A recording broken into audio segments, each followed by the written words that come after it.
Bonjour à tous. Heureuse de vous voir en ce matin. Je suis Erika. Et moi, Anaïs. Nous allons partager avec vous la prédication de ce matin. Nous souhaitons la cordiale bienvenue à chacun d'entre vous à Auray-Blanche. Comme vous avez pu le voir, le temps est au beau fixe. Je suppose que ce début d'étape a été enrichissant pour vous et ce n'est pas encore fini. Avant de commencer, j'ai quelques news. Les jeunes à partir de 17 ans sont tous conviés pour un moment spécial. Tout cela se déroulera en 3 jours. L'intervenant sera pasteur Jean Boisfer. Les dates sont les suivantes. Vendredi 14 mai 2021 à 19h, une rencontre qui se fera uniquement avec les jeunes filles. Samedi 15 mai 2021 à 16h, la rencontre se fera uniquement avec les jeunes hommes. Et le dimanche 16 mai 2021 à 19h, toutes les familles de l'église doivent être présentes, accompagnées de leurs enfants. Le thème est « Quel avenir pour nos familles ?» Nous comptons bien sûr sur votre présence. Revenons au sermon. J'ai une question pour vous ce matin. Connaissez-vous le concept du avant-après?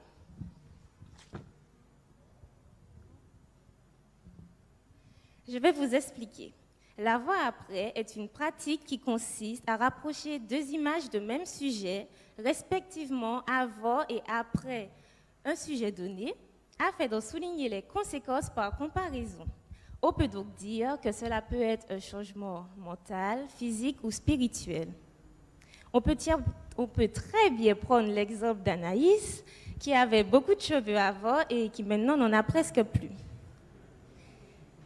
Plus sérieusement, je vais vous citer 2 exemples. Nous avons l'émission de télé-réalité américaine Relooking Express, dans laquelle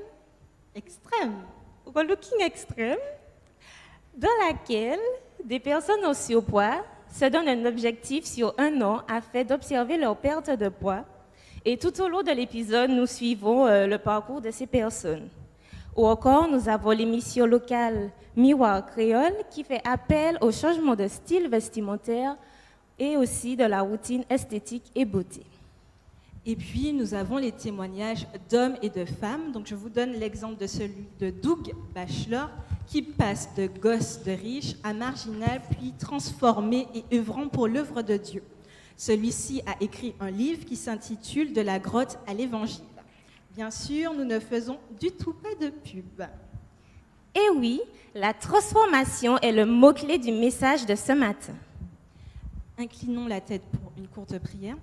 Père Céleste, merci pour ce moment que tu nous donnes en cet instant. Permets que nous puissions apprendre plus de toi et comprendre comment tu fonctionnes et comment on peut œuvrer pour ta cause. Je t'ai prié au nom de ton Fils Jésus et pour ta sainte gloire. Amen. Comme vous le savez, il y a d'innombrables histoires dans la Bible de transformation. Mais aujourd'hui, on va parler d'une transformation et d'une seule personne. Je parle d'un prophète et il s'appelle Ésaïe. Sa vie a complètement changé lorsqu'il a renouvelé sa vision de Dieu. Selon l'histoire, ce prophète a eu une vision spéciale. Cependant, avant d'analyser la vision qui a changé la vie d'Ésaïe, parlons un peu de son livre. Le livre d'Ésaïe est l'un des livres les plus intéressants de la Bible. On dit d'ailleurs, certains le disent, que c'est une Bible en miniature. Donc nous pouvons voir que le livre d'Ésaïe a 66 chapitres, tout comme la Bible a 66 livres. Elle est également divisée en deux grandes parties. Donc la première division du livre d'Ésaïe possède 39 chapitres comme les 39 livres de l'Ancien Testament et la deuxième division a 27 chapitres comme les 27 livres du Nouveau Testament. Mais vous savez ce qui est le plus intéressant dans le livre d'Ésaïe? C'est le livre qui parle le plus de Jésus. C'est pourquoi Ésaïe est appelé le prophète messianique. Et oui, Ésaïe nous dit tout sur Jésus. On peut partir de sa naissance dans Ésaïe 7, verset 14, de sa famille dans Ésaïe 11, verset 1, de son onction dans Ésaïe 11, verset 2, de son caractère dans Ésaïe 11, verset 13, de la simplicité de la vie de Jésus dans Ésaïe 7, verset 15, de son humilité, Ésaïe 42, 1 à 4, de sa mort dans Ésaïe 53, sa résurrection dans Ésaïe 25, verset 8, et de son règne glorieux dans Ésaïe 11, verset 32. Lorsque vous lisez le livre d'Ésaïe, vous trouvez la personne de Jésus, comme on vous a dit, dans chacune de ces pages. Mais est-ce que vous savez ceci? Quand Ésaïe a écrit son livre, les choses n'allaient pas correctement, n'allaient pas très bien dans le peuple de Dieu et il y avait d'innombrables problèmes. Le peuple s'était éloigné de Dieu et par conséquent, il y avait de la souffrance. Le prophète, forcément, en était triste. Et ce qui se passe, un jour, il décide d'aller au temple pour parler à Dieu et prendre la décision de présenter chacun des problèmes de son peuple que le peuple traversait.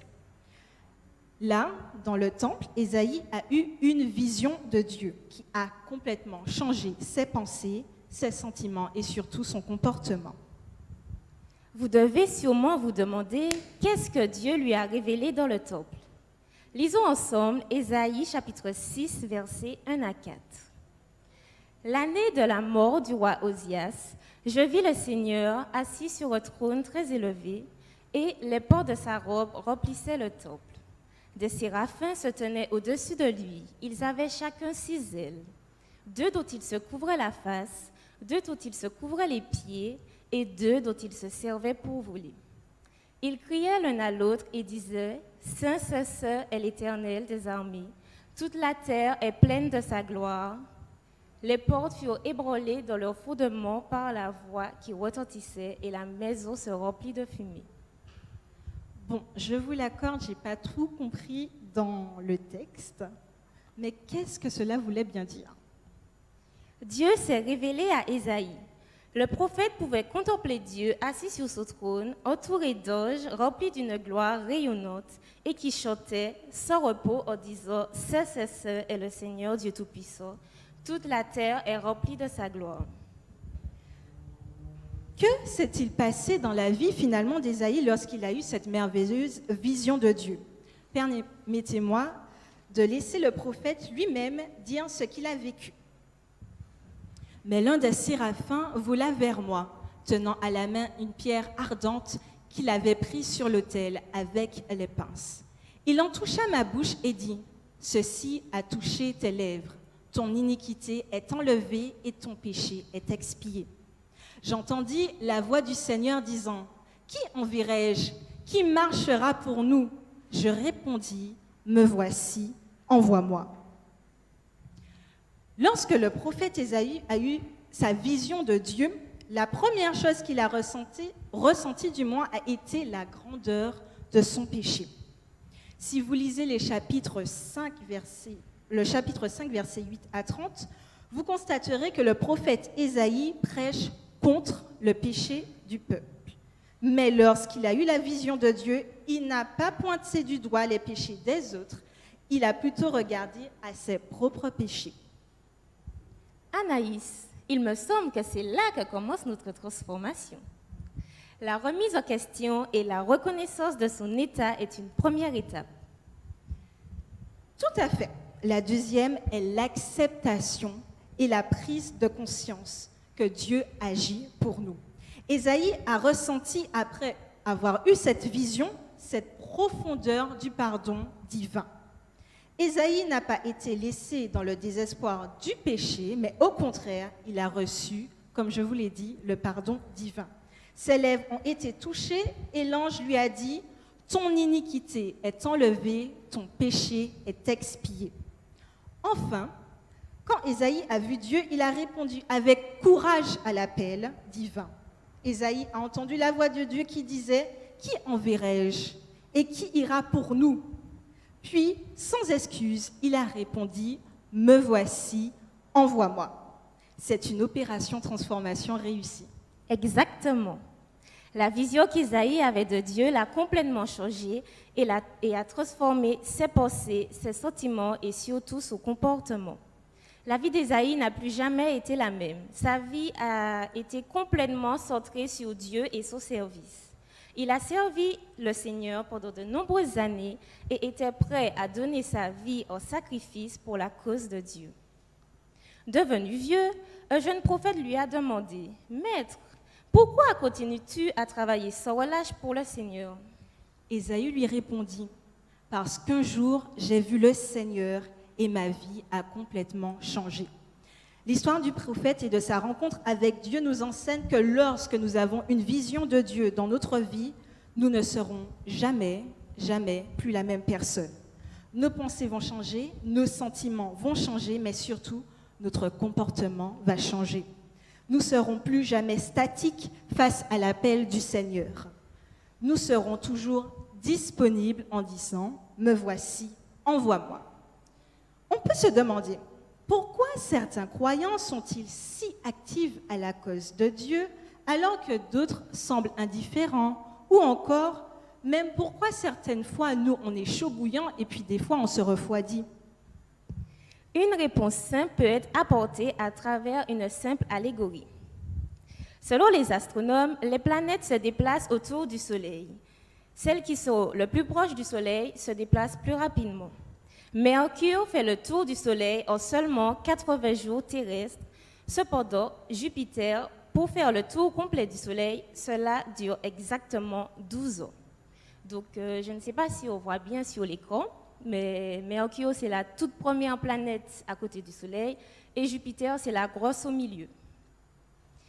Vous allez me demander quelle est la différence.